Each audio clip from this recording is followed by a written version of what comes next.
Assalamu alaikum. My name is Maliha Saeed, and the topic for my presentation is drug abuse, and the subtopic is opioids. What are opioids? Opioids are the drugs that, when prescribed, need strict monitoring and controlled dosing pattern because these can easily cause dependency and addiction as they work at the level of the brain. So the changes at the level of the brain can cause drastic effects in the long run. Opioids includes both the substances that are given as analgesics and the substances that cannot be prescribed by a physician but still used by the person for his own satisfaction. For example, we have heroin that is not used in the clinical setting, but it is available in the market and it is being misused. While morphine, it also belongs to the class of opioids and it is used in the clinical settings as a potent analgesic for the cancer treatment. It is used as an analgesic. According to the report of the drug use in Pakistan in 2019, approximately 6% of the population is involved in misuse of the controlled substances that are prescribed drugs, and an estimated 0.8% of the population are regular heroin users, while 0.3% are opium users. The majority of the drug users fell in the category of the age group, like 25 and 39 years of age. Cannabis use was highest among 30 to 34 years old age group, and heroin was used highly among the age group of 35 to 39 years old. So men are mostly involved in drug abuse rather than women, and the majority of the opiate users reported that they want to seek help, they want to get rid of their dependence, but because their financial condition is not so strong, so they are unable to afford the treatment. Physical dependence, these are not just two words, but these are the life of an addict. Like physical dependence or addiction occurs by the repeated administration of the drug substance, not as a medicine, but they are just taking it to satisfy one own self or to to fulfill one own desire. And the drug is not treating any disease, but instead it is causing some disease in the addict. And the physical dependence occurs because the drug is changing the normal physiology of the brain, and it is causing the changes at the level of the neurotransmitter in the brain, which in many cases is irreversible, and it can also cause death of the drug addict. Physical dependence is also associated with the psychological dependence, which is the maladaptive pattern of the substance use leading to clinically significant impairment or distress. Urine screening, it is basically a method that is used to check that whether a person is a drug addict or not, but we cannot completely or totally rely on urine screening because there are many ways to by which this urine screening results can be altered. So there are certain other tests, like we can do the hair testing, saliva testing, or sweat testing, and these are gaining more popularity as compared to the urine screening. So the results of the urine screening can be altered by taking diuretics, by drinking vinegar or cranberry juice, by taking vitamin C, by taking saunas, by buying clean urine from the market or from a drug-free individual, and adding bleach, isopropanol, or salt to the urine sample, or commercially there are products available that can be used to adulterate the urine sample. So now moving on to the main focus of our presentation, that is the case study. So the case study says that the DJ, that is our main subject, develops a big habit, that is the tolerance developed, and his daily requirement of drugs to maintain euphoria had increased, and he could not hustle obtain by any means any more cash on a daily basis. When he tried kicking abrupt cessation of the drug use, the drug cold turkey without any therapy for withdrawal symptoms, he became dope sick. That is the typical heroin withdrawal symptom, which was extremely unpleasant. He has been chipping, using only occasionally since his withdrawal. Is DJ hooked to means that is he addicted, or DJ arrives at the detoxification clinic 10 hours after his last dose of heroin. He is sweating, shaking, and keeps yawning.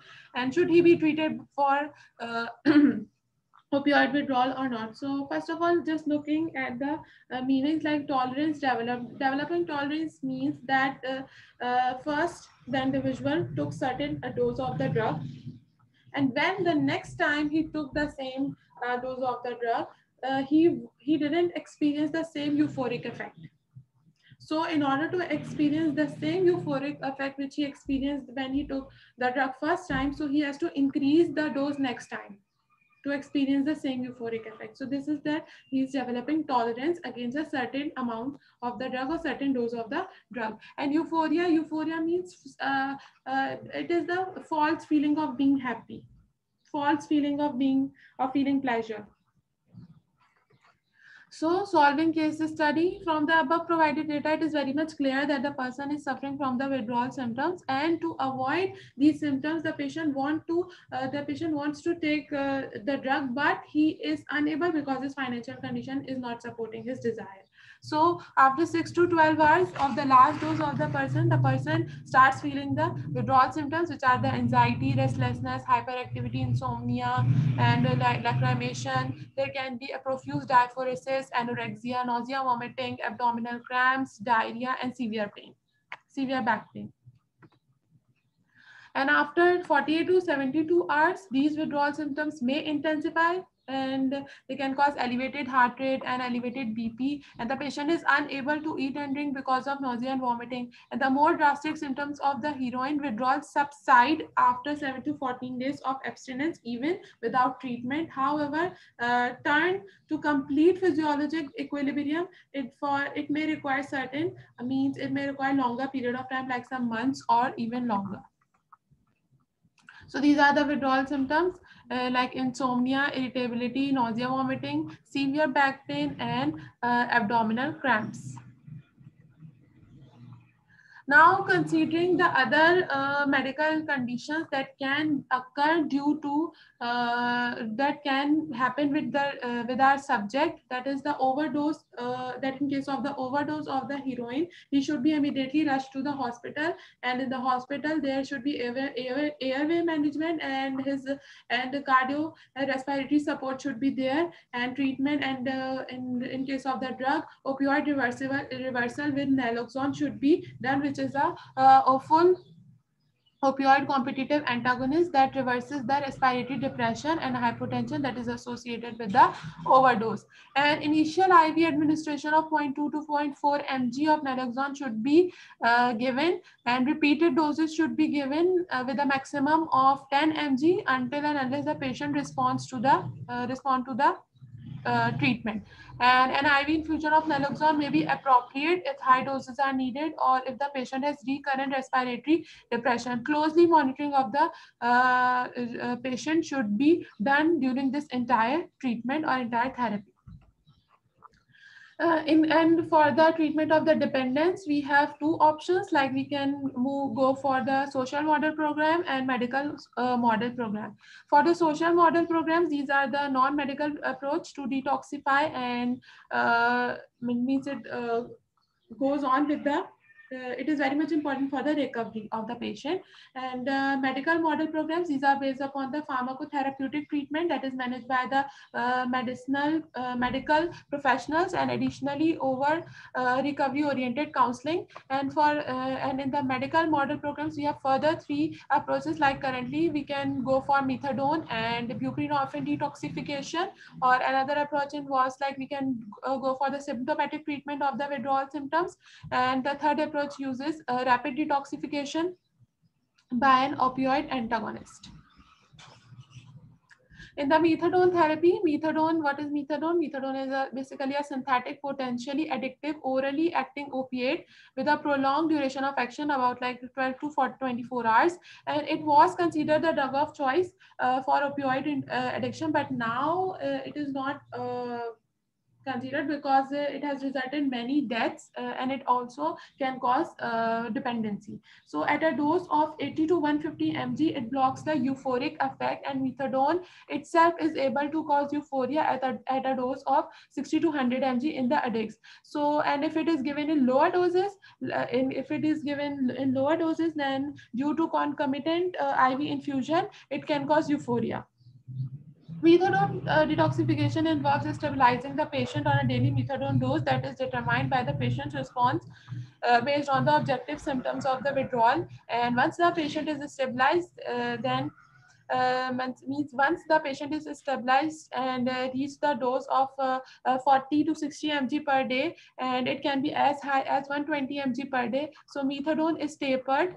Now the dose should be increased by 20% in a day for the inpatients and 5% in a day for outpatients. So studies have suggested that slow tapering is associated with better outcomes, and the duration of the taper varies, but a period of 3 to 4 weeks is generally used. So the gradual taper may last as long as 6 months.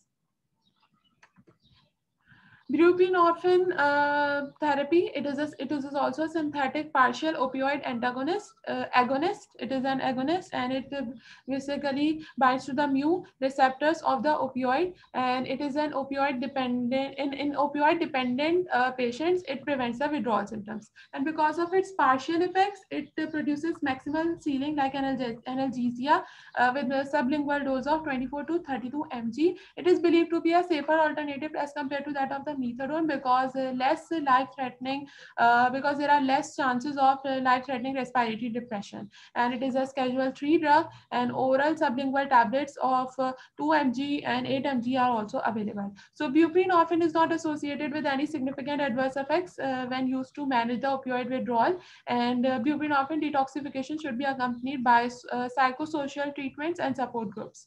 And the treatment is such that is starting with the 2 to 4 mg, then slightly increasing the dose according to the patient's condition. And when the dose is and when the patient is stable and the dose has reached the stabilized dose, so now the dose will be tapered over a period of 10 to 14 days.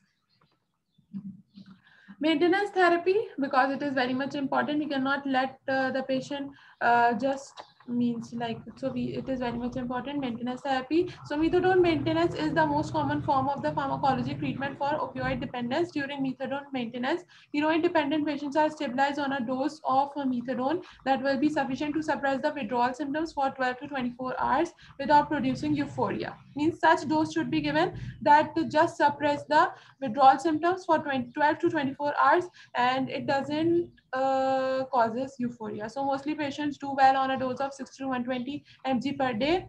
And methadone has been accepted to be used in pregnancy for treating opioid addiction during pregnancy. Symptomatic treatment of the opioid withdrawal, the discovery of the ability of the alpha-2 adrenergic agonist, that is the clonidine, to decrease some of the opioid withdrawal symptom has led to its widespread use as a non-opioid alternative, and it will suppress the excessive sympathetic activity which is increased during the withdrawal symptoms. So it is contraindicated in the patients who have the diastolic pressure less than 70 mmHg, and clonidine is used in conjunction, it is used in combination with the naltrexone for rapid withdrawal patient, for rapid withdrawing of the rapidly helping the patient to cope up with the withdrawals, to cope up with the opioid dependence. And the withdrawal precipitated by naltrexone is avoided by pre-treatment with the patient, pre-treating the patient with clonidine. Again, in this whole symptomatic treatment, close monitoring of the patient is required. So thank you so much. That's all from my side.